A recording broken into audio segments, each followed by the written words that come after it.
Hey, everybody. Today we're going to dig into another common question. And this one is, what if election violence prevention work just plain scares me? What if I find this frightening? What am I supposed to do? There are multiple reasons why people might not want to do this work or might be resistant about engaging in this kind of work, but today's video is specifically about fear because that's a super common response. If you're feeling that, you're not alone. And we want to start by talking about some of the ways in which this might feel scary. For some people, the scariness comes from, I cannot talk to people that I don't know. They're hearing about the idea of reaching out, expanding the definition of we, and realizing that means I'm going to have to broaden my social circle, and that's a scary idea. For other people, it's a step past that. It's, I cannot speak with people who disagree with me or who don't like me. That feels really frightening. They don't want to talk to me. They dislike me. So I am frightened at the idea of trying to talk with them. Then there's this other vein of fear. If I start acknowledging complexity and I start to move away from conversation that is blaming the other political party or another group of people, then my own group of people, my own friends, might not like me anymore. I'm afraid that I'm going to be ostracized if I start saying things like, actually, I think the situation is complicated, or I really see value in reaching out to the other side. That's a common fear in today's times. And then there's another piece of, if I soften my position at all in terms of it is all the other group's fault, if I back that up even the slightest, tiniest bit and I stop blaming the opposition, then the opposition might win the election. And that's just an unimaginably terrible idea. So let's talk about these one at a time. First, let's talk about what if it's hard to talk to people? What if I'm a person who just doesn't find it comfortable to initiate new relationships? Again, that's a really common thing.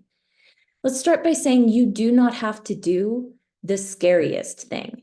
Start with something that feels a little bit scary, but not so much that it is paralyzingly scary. So if it feels too frightening to walk into a circle of people who are gathering to discuss the opposite political side, I don't want to go into a meeting of the other political party, I don't want to go to, that kind of a gathering, then think about, is it possible I could join something like a library book club, or could I go to a sporting event of some kind, like the local basketball team? Is there a situation in which I could meet some new people that feels less intimidating? Another thing I can do is take a buddy. If I do, I want to make sure that I don't just talk to my buddy the whole night, but take a buddy with me. Try something with physical distractions. A lot of people do better in a situation where there are snacks or you're playing a game together, so that there's something else to think about other than the direct one-on-one conversation. And other folks really need a structured situation, like a book club discussion group or something along those lines, where we know there will be specific rules and it will be clear about who's supposed to talk when. Those are some things that can help if just plain meeting new people feels like a really scary idea. And then there's this other piece of, what if I'm afraid that my friends will just hate me if I try to talk about it's a complicated situation? This is a real concern. Something that happens sometimes if we say, yes, I agree that the other side is completely wrong, but I don't actually think they're evil. If we say something like that, that can cause people to lash back at us and say, well, if you're not fully on my side, then you're on their side. And there's that ostracizing effect. That's a real concern and it's a scary thing. So there's a couple ways to think about it. One is to develop some really gentle interruption techniques. So instead of going into a lecturing place, I think it's actually more complicated and we need to acknowledge the complexity of the situation.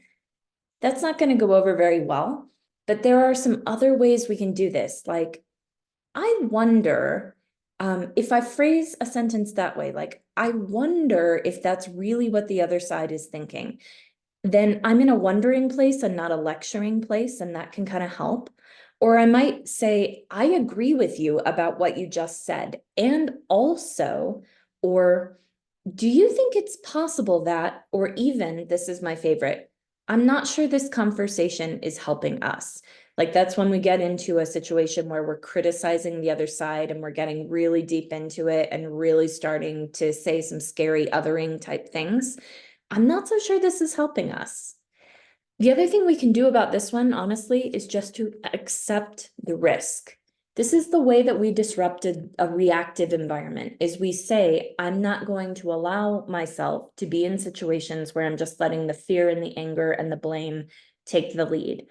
I believe we need to disrupt the patterns that lead to violence. And I'm not going to let this be my situation. And if my friends get mad at me because I decided that this was more important, then I accept that. That's a piece that we might actually think about. And then the last piece is, what if I am afraid that the opposition will win? What if it scares me to talk about there are complexities and it's not 100% a matter of good and evil, because if the other side wins, something terrible will happen. Again, not a totally unreasonable fear. We have really heightened emotions about this election cycle for a reason.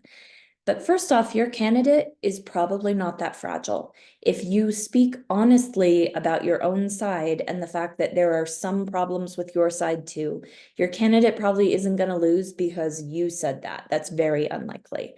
And then also, remember that blame and fear and anger are an intentional campaign technique. We've talked about blame-based rhetoric, and if you missed that, go back and look at the video on blame-based rhetoric.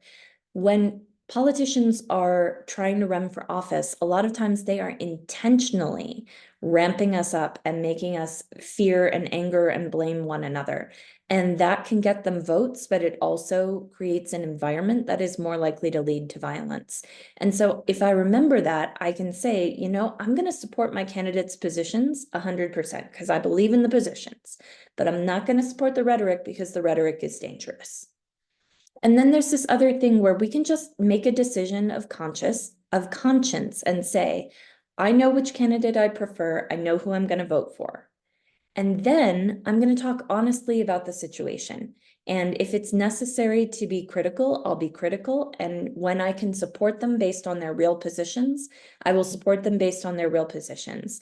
I will vote for the person I think is better. And also, I'm going to speak honestly about the situation as it is. All of this stuff is kind of scary. It just is.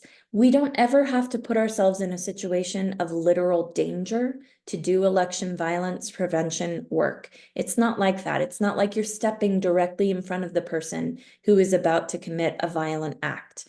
What it is getting myself out of my comfort zone, changing the patterns of my behavior.